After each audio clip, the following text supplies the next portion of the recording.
The second order I'm signing relates to protecting women's health at home and abroad. All right, I'm joined now by Mallory Quigley, Vice President of Communications at the Susan B. Anthony List. It's a nonprofit that supports pro-life politicians.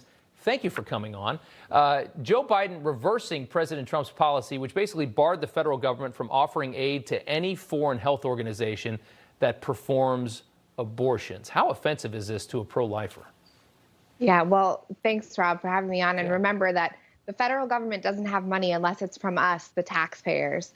And for 4 years, we were prevented from being complicit in the promotion and performing of abortion overseas. Groups like Marie Stopes International, the International Planned Parenthood Federation, they go into oftentimes very pro-life countries and cultures and push their radical pro-abortion agenda.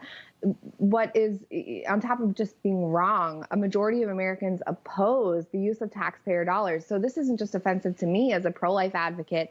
A majority of Democrats, a majority, 2/3 even of people who call themselves pro-choice, don't think that we should be exporting abortion overseas.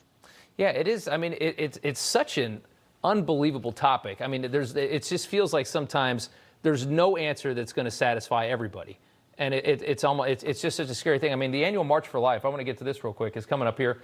I think it's this Friday, right? Yep. And the president attended it last year.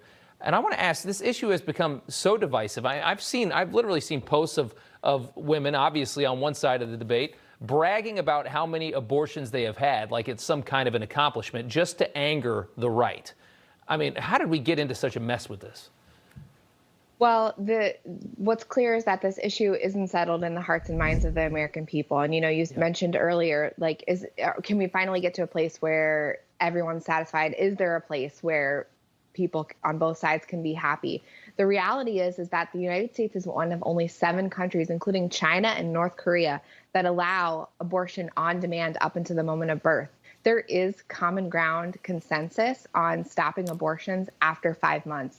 That's one place to start. You know, the radicalism of, you know, shout your abortion and some of these campaigns, I think really expose that extreme pro-abortion attitude that exists on the far left. The reality is most Americans are somewhere in the middle, and there is consensus on this.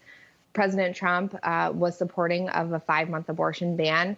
That's a great place to start. That's one of the things that we'll be, you know, advocating for during tomorrow's march. I mean, that seems very, very, very sensible. And you're right. I just think it's gotten so polarized that people are going to fight anything just to be in the fight and to just tick off the other side. And that really is a problem. Mallory Quigley, thank you so much for your time. Good to see you. Thanks for having me. You just watched Newsmax TV, America's fastest growing cable news channel, now in more than 70 million homes. You can get Newsmax TV on your cable system or check your cable guide. And if your system doesn't carry Newsmax, call them, tell them you want Newsmax TV, because we're real news for real people.